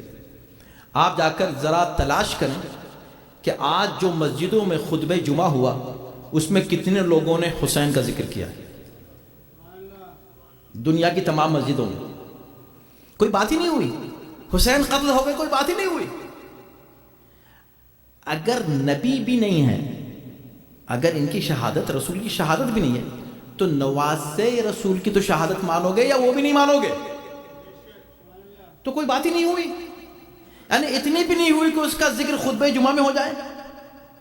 چلو مجلس نہیں کرو میرے بھائی, چلو آ کے ماتم نہیں کرو. خدا کو قیامت کے دن اس بات کا کیا جواب دو گے کہ پہلی محرم تھی, نیکسٹ 8 محرم آنے والی ہے, یہ جمعہ 8 محرم ہے. اس موقع پر ایک بہت عظیم واقعہ ہوا ہے تاریخ بشریت کا, اس کا ذکر نہیں ہو. ہاں ذکر بھی ہوا ہوگا, مگر کس طرح؟ نیگیٹو ذکر, یہ نہیں کرنا چاہیے, وہ نہیں کرنا چاہیے. تو بھائی جو نہیں کرنا چاہیے آپ نے بتا دیا, جو کرنا چاہیے وہ بھی بتا دیا کہ بس سنت رسول پہ عمل کرو. سنت رسول, خدا کی قسم میں اس منبر سے کہہ رہا ہوں, یہ عزاداری واحد وہ سنت رسول ہے جو اتنی یونیک ہے کہ آپ اس کے مقابلے کی کوئی سنت لا نہیں سکتے. توجہ کیجئے گا. آپ جانتے ہیں کہ میں کوئی بات نہیں کرتا, کوشش کرتا ہوں کہ وہ بات ہی نہ ہو جس کی میں دلیل نہ پیش کر سکوں عقل یا وحی کے ذریعے سے. اس سے بڑی کوئی سنت نہیں ہو سکتی. کیوں؟ سنت کہتے ہیں اس عمل کو جو نبی نے کیا, رائٹ, اس کو کہتے ہیں سنت. نبی نے ایک ایسا عمل کیا ہے کہ جو کسی واقعے سے مربوط ہے اور اس واقعے سے پہلے وہ عمل کیا ہے. ایسی کوئی سنت نہیں ملتی. کربلا بعد میں ہونے والی ہے, حسین بعد میں شہید ہونے والے ہیں, روئے پہلے ہیں رسول. کیوں؟ اس لیے کہ کوئی کہے گا سنت رسول دکھاؤ, اور رسول تو کربلا کے بعد نہیں ہے, کربلا کے بعد نہیں, تو پہلے روئے. حسین پیدا ہوئے ہیں, رسول رو رہے. نہیں ہے تاریخ میں, جاؤ تلاش کرو, ڈھونڈ لو. واجب نہیں ہے ڈھونڈنا, تلاش کرنا. اللہ کل کیا پوچھ لے تم سے کہ نہیں وہ تو پہلے کی بات تھی, وہ تو آگے کی ایک بات سوچ کے خدا آپ کہہ رہے ہیں کہ یونیک سنت ہے, تو یہ والی یونیک سنت اس پہ عمل کرنا ضروری نہیں ہے. اگر واقعی حسین شہید ہو چکے ہوتے پھر رسول کا یہ رونے کا کوئی سلسلہ ہوتا تو ہم روتے, تو ٹھیک ہے. ام المومنین کی بات تو مانو گے نا. ام سلمہ کیا فرماتی ہیں, معتبر کتابوں میں ہے کہ نہیں, ترمذی میں ہے کہ نہیں, کہ عاشور کے بعد رسول اللہ کو دیکھا, انہوں نے کس کیفیت میں دیکھا. کیا رسول اللہ کو ام المومنین اگر دیکھیں, عام انسان بھی اگر آپ بھی دیکھیں خواب میں رسول اللہ کو کبھی, تو یقیناً رسول اللہ ہیں. اگر آپ نے رسول اللہ ہی کو دیکھا, کوئی اور شخص رسول اللہ کی صورت میں نہیں آ سکتا آپ کے خواب میں. جب ہمارے اور آپ کے خواب میں کوئی نہیں آ سکتا اس طرح, تو جناب ام سلمہ کے خواب میں کوئی دوسرا آ جائے. رسول اللہ اپنے چچا کے لیے کتنا بے چین ہوئے تھے کہ نہیں؟ اپنے نواسی کے لیے بے چین نہیں ہوں گے؟ کہاں کیا بات کی جائے, کیا بتایا جائے. لیکن میرے دوستو, اگر ہم حقائق سے آنکھیں بند کر لیں تو پھر کسی قیمت پر انسان حق تک نہیں پہنچ سکتا. امام حسین کا ذکر ہو, یزید سے اظہار برات کیا جائے, کس حد تک وہ بھی میں انشاءاللہ اسی سورے کی روشنی میں شاید تیسری یا چوتھی مجلس میں عرض کروں گا. ان آیتوں کو آپ کے سامنے پڑھ کر کے آپ خود پڑھ لیں, دیکھ لیں, مجھ سے کچھ مت کہیں. اگر میں غلط اس کے معنی پیش کروں بے شک مجھ کو پکڑ لیں, لیکن الفاظ اگر میں کچھ اور لے آؤں تو مجھے فوراً کہ نہیں قرآن کی آیت یہ نہیں کہہ رہی. یزید کے ساتھ کیا برتاؤ ہم کریں وہ موجود ہے. امام حسین کے سلسلے میں ہمارا فرض کیا ہے وہ قرآن میں موجود ہے. ان کے لیے اور سنیں, سب باتوں کو چھوڑیں. خدا نے تمہارے لیے ایزی کر دیا ہے, آسان کر دیا ہے. حسین کے نام میں ایک اٹریکشن رکھ دیا ہے. کچھ بھی کرے کوئی, کتنا بھی کوئی حسین کی مخالفت کرے, حسین کہا ایک اٹریکشن, ایک کشش آ گئی. اور یزید کے نام میں اللہ نے کچھ ایسا رکھ دیا, نام ہی ایسا, یزید کہا. اب تو آپ نے سنا ہوگا نا رضی اللہ کہنے لگے یزید کو, اس سے بڑا ٹیررزم اور کیا ہوگا کہ یزید جیسے کو لوگ رضی اللہ کرنے لگے. یعنی معاشرے میں یزیدیت پھیلانے کی یہ سازش ہے. یزید کو رضی اللہ کیوں؟ عجیب. بھئی دیکھو جو یزید کو رضی اللہ کہہ رہا ہے نا، میں اس سے ایک بات کہتا ہوں، ہمت ہو تو اپنے بیٹے کا نام یزید رکھ کے دکھاؤ. جناب زینب نے یزید کے نام کو ایسا بنا دیا کہ یزید کے چاہنے والے بھی اب اس کو برداشت نہیں کرتے، تعریف کرنے کی کوشش کرتے ہیں، برداشت نہیں کر پاتے. مثال دے دوں، آپ کسی کے بچے سے انہی میں سے کسی بچے سے کہہ دیں جو یزید کو بڑا بے گناہ مانگتے ہیں، اسے کہہ بھئی دیکھیں آپ کا جو بچہ نا بڑا شیطان ہو گیا، خوش ہو جائیں گے. میرے بچے کو شیطان کہہ دیا، شیطان بڑا شیطان ہو گیا آپ کا بچہ. اسی سے کہہ دیجیے آپ کا بچہ بڑا یزید ہو گیا. اب پھر سنیے کیا ہوگا. یہ اللہ کی طرف سے انتظام ہے. کیوں؟ اس لیے اس میں ایک حقیقت پوشیدہ. یہ بھی جذباتی بات نہیں ہے کہ بدنام کر دیا یزید، اتنا بدنام نہیں کر دیا. بھیا عقل سے سوچو، ہر چیز کلیئر ہوتی چلی جائے گی. بدنام نہیں کیا. بات یہ ہے کہ یزید نے وہ کام کیا، جیسے بھی میں کہہ رہا تھا نا کہ قاتلان ناقہ صالح سے بدتر ہیں قاتلان حسین. قاتلان ناقہ صالح کے قتل پر، جرم پر خاموش رہنے والوں سے بدتر ہیں قاتلان حسین کے جرم پر خاموش رہنے والے. اسی طرح میں یہ بات کہہ رہا ہوں کہ خود یزید بدتر ہے شیطان سے. کوئی جذباتی بات نہیں، برا مت مانے، دلیل سن لیں. شیطان سے اللہ نے اس کو بدتر قرار دیا ہے. کیوں؟ اس لیے کہ شیطان کو اللہ نے حکم دیا تھا اس کو سجدہ کرو. اس نے کیا کیا؟ سجدہ نہیں کیا. اتنا ہی تو کیا نا، سجدہ نہیں کیا. کیا شیطان نے یہ کہا آدم سے کہ تم مجھے سجدہ کرو؟ نہیں کیا نا. اللہ نے حسین کو امام وقت بنایا. ہر شخص پر واجب تھا کہ حسین کی بیعت کرے. یزید نے بیعت نہیں کی. بیعت نہ کر کے وہ شیطان ہوا. وہی کیا جو شیطان نے کیا کہ خدا نے کہا جھک جا، وہ نہیں جھکا. یہاں تک تو شیطان بن گیا. آگے بڑھ کر وہ حسین سے بیعت مانگ رہا ہے. تو ایسا ہے جیسے شیطان آدم سے کہے مجھے سجدہ. بھئی بات سمجھ رہے کہ نہیں؟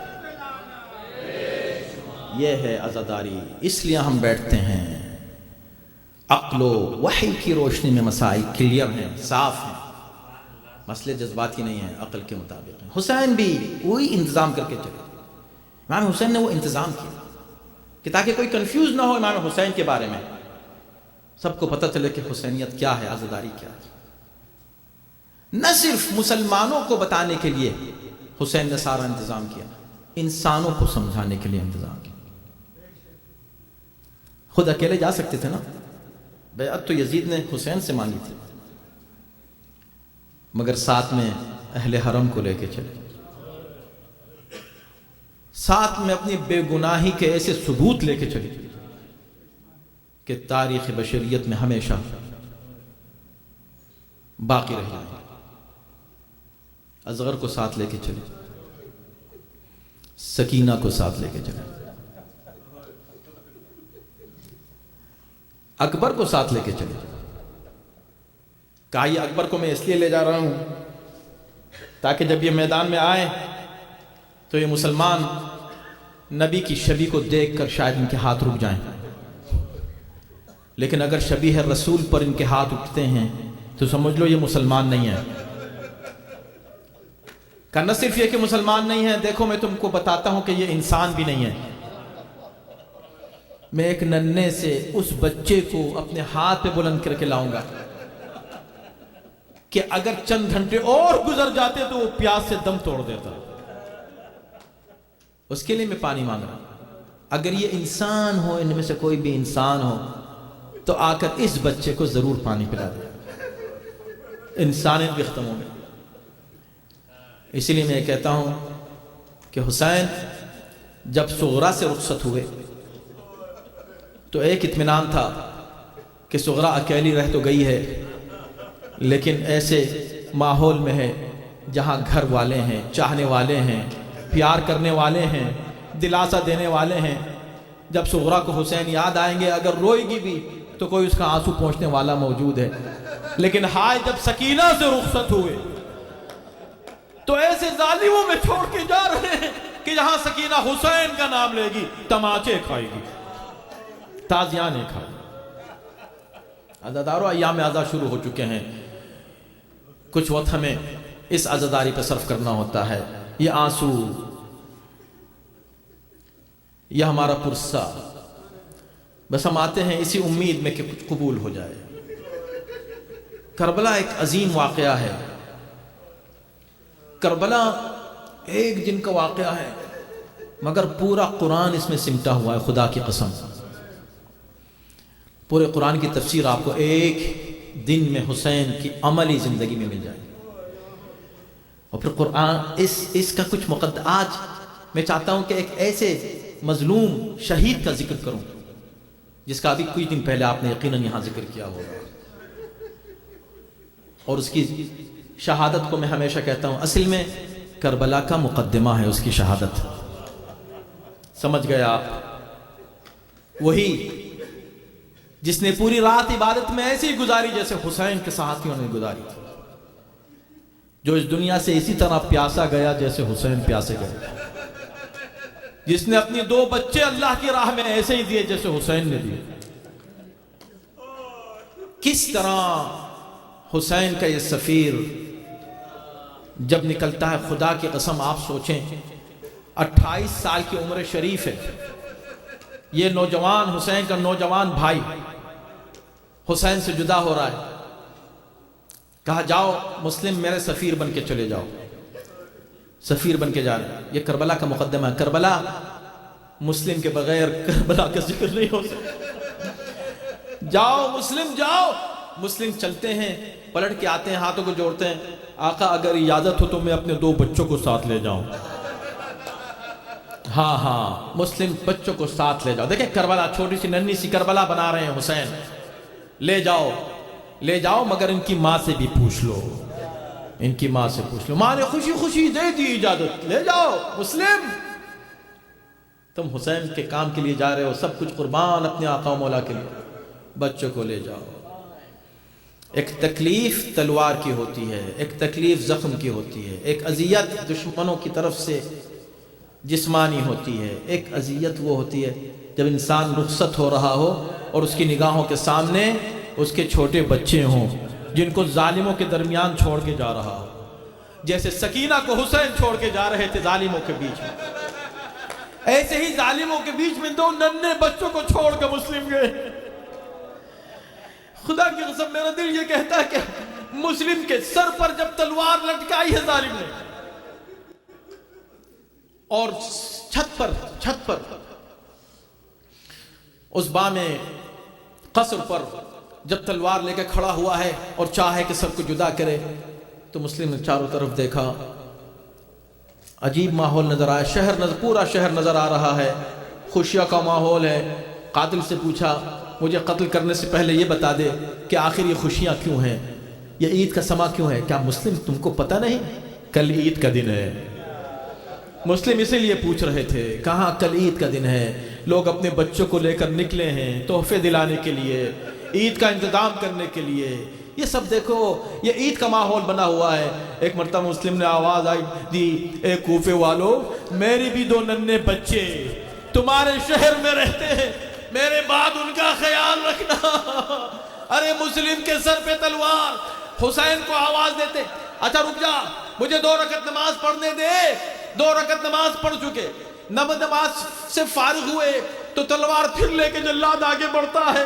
ایک مرتبہ کہتے رک جا ابھی قتل نہ کر، کیا اور نماز پڑھو گے؟ کہا نہیں، نماز کے بعد جب تک میں حسین کو سلام نہ کر لوں مجھے سکون نہیں ملے گا. مجھے اپنے مولا کو سلام کرنے دے. کھڑے ہوئے، آواز دی، السلام علیک یا ابا عبداللہ، مولا میرا سلام قبول کرے. حسین خیمے کے سامنے ایک کرسی پہ تشریف فرما ہے، کھڑے ہو جاتے ہیں، آواز دیتے وعلیک السلام یا مسلم. مسلم تم پر بھی میرا سلام. حسین جیسے کھڑے ہوئے، جیسے آواز دی، خیمے سے بی بی نکل آتی ہے، حسین کی بہن. میرے بھائی آپ کس کو سلام کا جواب دے رہے ہیں؟ کیا مسلم آ گئے؟ کیا مسلم آ گئے؟ حسین سر جھکا کے کہتے ہیں بہن مسلم نے تلوار کے نیچے سے مجھے سلام کیا ہے. اچھا مسلم کو قتل کیا جا رہا ہے؟ کیا مسلم خطرے میں ہے؟ ابھی یہ گفتگو ہو رہی تھی کہ بھائی بھی آ گیا، عباس بھی آ گئے. آقا کس کی بات ہو رہی ہے؟ میرے بھائی مسلم کی بات ہو رہی ہے. ہاں عباس مسلم کی بات ہو رہی ہے کہ آقا آپ مجھے اجازت دیں کہ میں مسلم کے پاس پہنچ جاؤں. مولا میں مسلم کو اس وقت دیکھنا چاہتا ہوں. امام نے اپنے دونوں انگلیوں کو بلند کیا، کہا اس درمیان دیکھو. عباس نے دیکھا تو کیا دیکھا؟ مسلم ہے تلوار کے نیچے کھڑے ہوئے. عباس تڑپ گئے، عباس تڑپ گئے. مولا مجھے جانے دے، اجازت دے، میں جا کر مسلم کو بچا لوں. عباس اب وقت ختم ہو چکا ہے. ابھی بات ہو ہی رہی تھی کہ مرتبہ حسین نے کہا انا للہ وَإِنَّا إِلَيْهِ رَاجِعُونَ. عباس مسلم مارے گئے. کہا مولا میں دیکھ رہا ہوں عباس کو قتل کر دیا. اے مولا مسلم کو قتل کر دیا گیا ہے، مگر مولا مجھے اجازت دے میں ابھی چلا جاؤں. اب جا کر کیا کرو گے عباس؟ کہا مولا مسلم کو قتل کر کے اس ظالم نے مسلم کے جسم اطہر کو زمین پہ گرانا شروع کیا ہے. میں جا کر اپنی آغوش میں مسلم کے جسم کو لے لوں گا. آواز دی عباس تم نے چھت کی طرف دیکھا، زمین کی طرف نہیں دیکھا. ذرا دیکھو، ارے میرے نانا بھی بیٹے ہیں، علی بھی بیٹے، فاطمہ بھی آ گئی ہے. ارے ہائے میرا بھائی حسن بھی آ گیا ہے. اب ایک اس کے بعد جو منظر تھا کسی نے دیکھا نہ گیا. ارے مسلم کے جسم میں اطہر میں رسی ڈال کر کھینچا جا رہا ہے. یہ سفیر حسین. وَسَيَعْلَمُ الَّذِينَ ظَلَمُوا يَوْمَ يَنْقَلِبُونَ. پروردگار سامنے صالح کو قبول فرما. اس سے بہتر انداز ذکر اہل بیت سنت سنانے کی توفیق کرامت فرما. ہر آفت و بلا سے محفوظ و معمون رکھ. خداوندہ ان ایام ازاں میں یہ پورا مجمع جو یہاں آیا ہے، خداوندہ ان کو حقیقی معنی میں سچی اپنی نیتوں کے ساتھ، جس خالص نیت کے ساتھ یہ آئے ہیں، عبادت اور عزاداری کی توفیق کرامت فرما. خداوندہ ہم سب کو امام حسین کے عزاداروں میں قیامت کے دن شمار فرما. ہمیں زیارت حسین ابن علی دنیا اور آخرت میں نصیب فرما.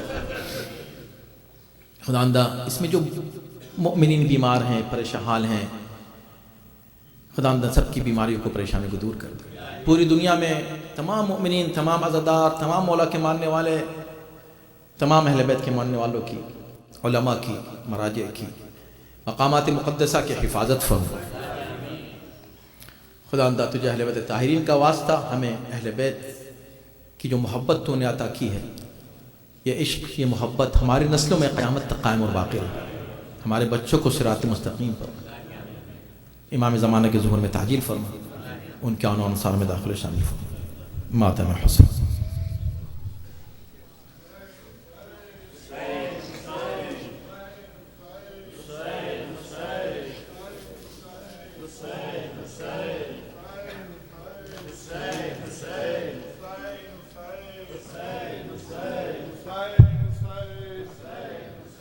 Hussein,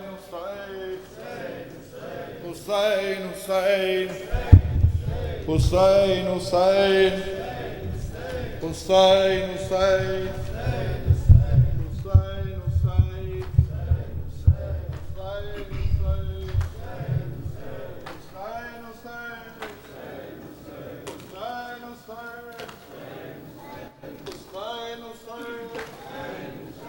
غم میں ڈوبا ہوا کربل کا مسافر دیکھا، غم میں ڈوبا ہوا کربل کا مسافر دیکھا، غم میں ڈوبا ہوا کربل کا مسافر دیکھا، غم میں ڈوبا ہوا کربل کا مسافر دیکھا، روتے شبیر کو زہرا کی لحد پر دیکھا، غم میں ڈوبا ہوا کربل کا مسافر دیکھا، غم میں ڈوبا ہوا کربل کا مسافر دیکھا، اپنا سر مار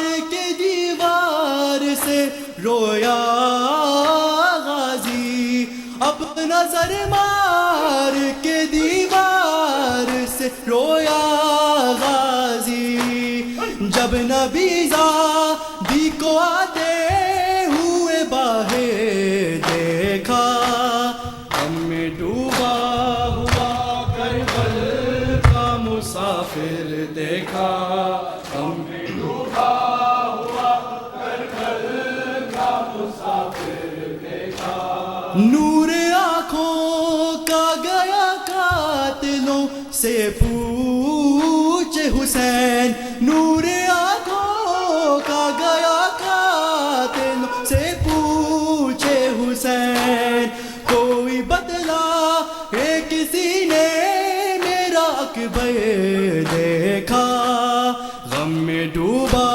ہوا کربل کا مسافر دیکھا، غم میں ڈوبا ہوا کربل کا مسافر دیکھا، غم میں ڈوبا ہوا کربل کا مسافر دیکھا، غم میں ڈوبا ہوا کربل کا مسافر دیکھا، راوی لکھتے ہیں کہ سجاد کو جب ہوش آیا، راوی لکھتے ہیں کہ سجاد کو جب ہوش آیا، جلتے خیام میں زینب کو کھلے سے دیکھا، راوی لکھتے ہیں کہ سجاد کو جب ہوش آیا،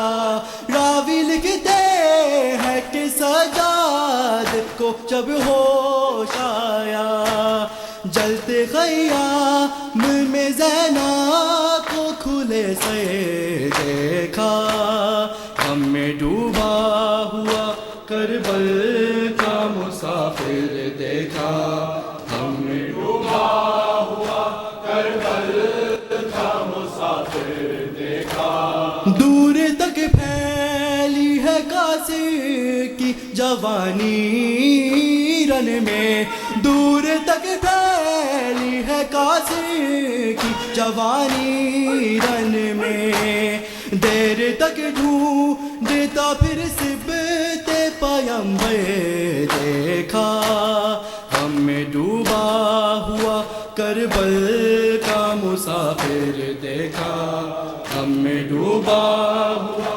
کربل کا مسافر دیکھا، مجھ کو برباد خدا کر دے یہ بولا پانی، مجھ کو برباد خدا کر دے یہ بولا پانی، شے کے ہاتھوں میں جو زخمی علی اصغر دیکھا، غم میں ڈوبا ہوا کربل کا مسافر دیکھا، غم میں ڈوبا ہوا کربل کا مسافر دیکھا، غم میں ڈوبا ہوا کربل کا مسافر دیکھا، غم میں ڈوبا ہوا کربل کا مسافر دیکھا، بنت علی نے مجھ کو چادر بنا لیا ہے، میں خاک خاک کربلا ہوں، رتبہ میرا جدا ہے، میں خاک کربلا ہوں، رتبہ میرا جدا ہے، میں خاک کربلا ہوں، رتبہ میرا جدا۔ بنت علی نے مجھ کو چادر بنا لیا ہے، میں خاک کربلا ہوں، رتبہ میرا جدا ہے، میں خاک، رتبہ میرا جدا ہے، میں خاک کربلا ہوں، رتبہ میرا جدا ہے۔ کرتے ہیں رشک مجھ پر کوثر کے بھی کنارے، زینب کے سر میں نے تو سال ہے گزارے، میرا ہر ایک ذرہ ہر ظلم کا گواہ ہے، میں خاک کربلا ہوں، رتبہ میرا جدا، میں خاک کربلا ہوں، رتبہ میرا جدا ہے، میں خاک کربلا ہوں، رتبہ میرا جدا ہے۔ اکبر جوان قاسم غازی سے چاند تارے، زین البان میری آغوش میں اتارے، رانی لہو نبی کا مجھ میں ملا ہوا ہے، میں خاک کربلا ہوں، رتبہ میرا جدا ہے، میں خاک کربلا ہوں، رتبہ میرا جدا ہے۔ بنت علی نے مجھ کو چادر بنا لیا ہے، میں خاک کربلا ہوں، رتبہ میرا جدا ہے، میں خاک کربلا ہوں، رتبہ میرا جدا ہے۔ روتی ہوں یاد کر کے وہ بے کسی کا منظر، مولا چھپا رہے تھے مجھ میں جو لاش اصغر، اس دن سے آج تک نہ مجھ کو سکون ملا ہے، میں خاک کربلا ہوں، رتبہ میرا جدا ہے، میں خاک کربلا ہوں، رتبہ میرا جدا ہے، میں خاک کربلا ہوں، رتبہ میرا جدا ہے، میں خاک کربلا ہوں، رتبہ میرا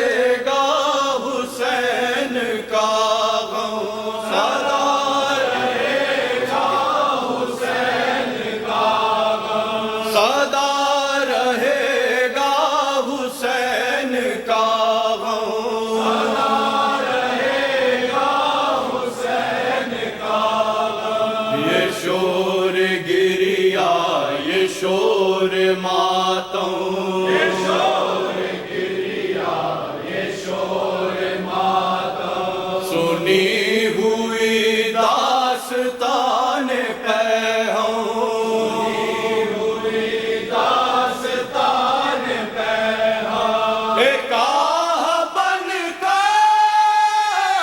ابھر رہی ہے وہ کربلا کی صدا پرغم،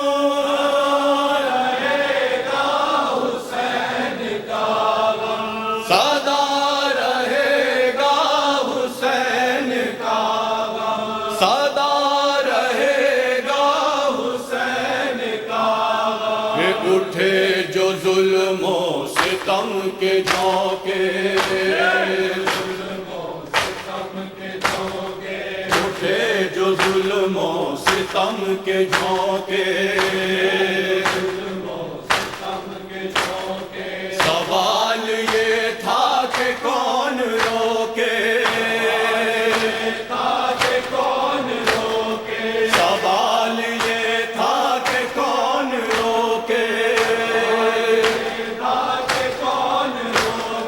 حسین ابن علی کے در پر جمی ہوئی تھی نگاہ عالم، حسین کا غم سدا رہے گا، حسین کا غم سدا رہے گا، حسین کا غم۔ اور بڑھا جو حد سے غرور باطل، بڑھا جو حد سے غرور باطل، تڑپ اٹھا پھر حسین کا دل، تڑپ اٹھا پھر حسین کا دل، چلا رب کا وطن سے لے کر ردائے زینب بنا کے پرچم،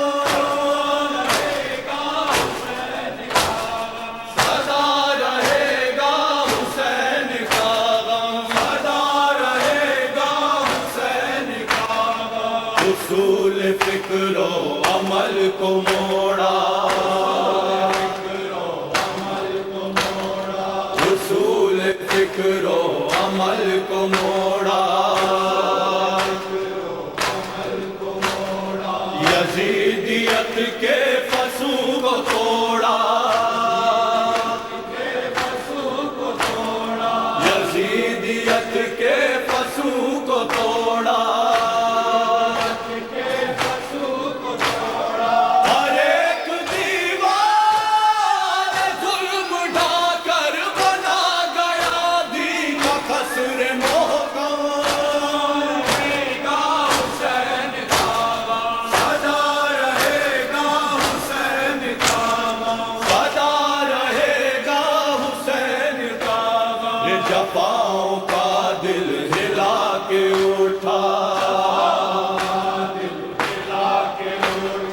جفاؤں کا دل ہلا کے اٹھا، وہ قبر اصغر بنا کے اٹھا، وہ قبر اصغر بنا کے اٹھا،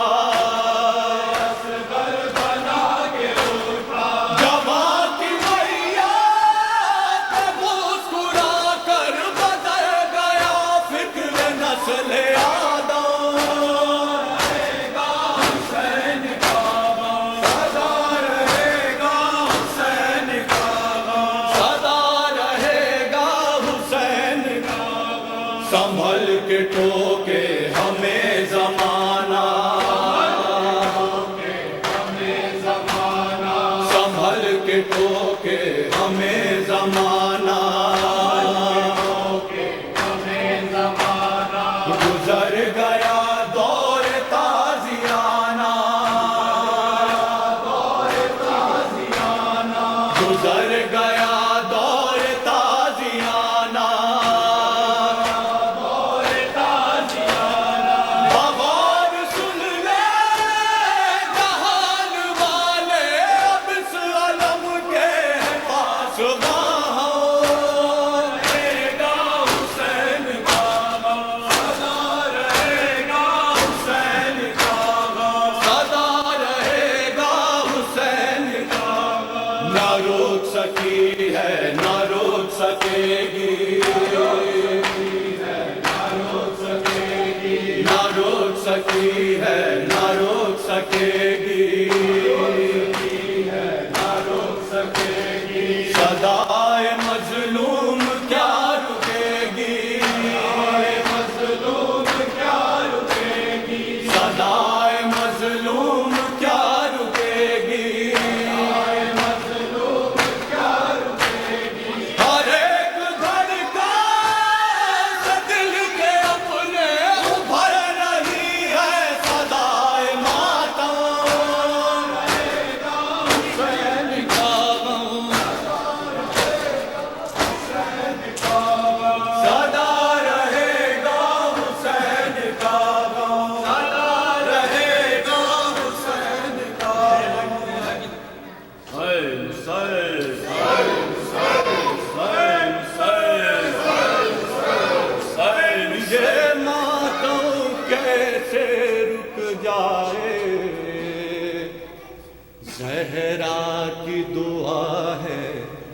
یہ ماتم کیسے رک جائے زہرا کی دعا ہے یہ ماتم کیسے رک جائے زہرا کی دعا ہے یہ ماتم کیسے رک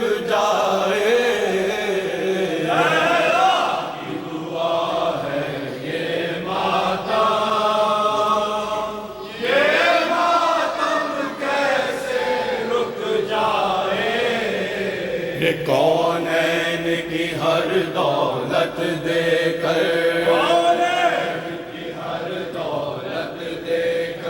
اس غم کی حفاظت کرنا ہے شبیر کی خاطر جینا ہے شبیر کی خاطر مرنا ہے یہ جسم رہے یا مٹ جائے مظلوم کا ماتم کرنا ہے یہ زہرا کی تمنا پوری ہو یہ جان رہے یا مٹ جائے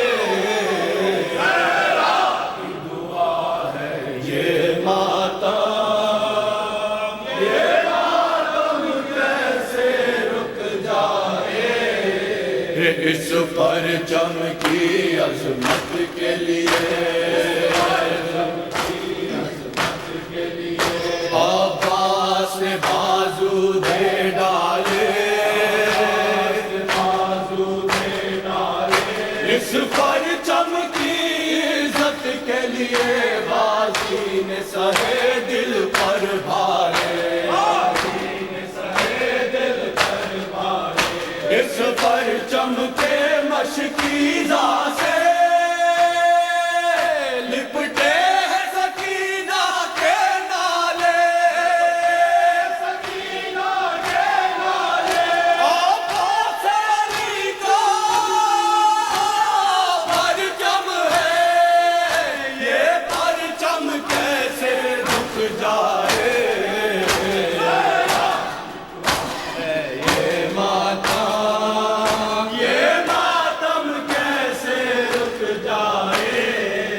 سالار حسینی کیا کہنا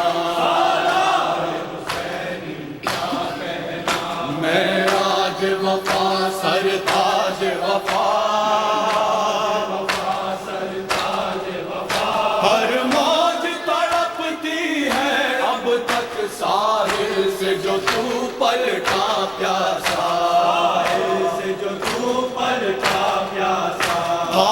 حکم حسینی جنگ نہ کی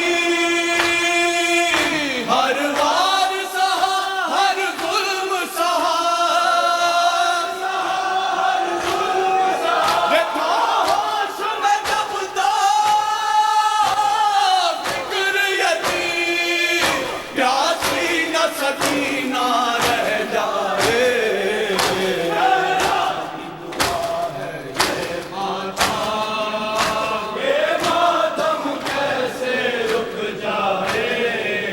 زہرا کی دعا ہے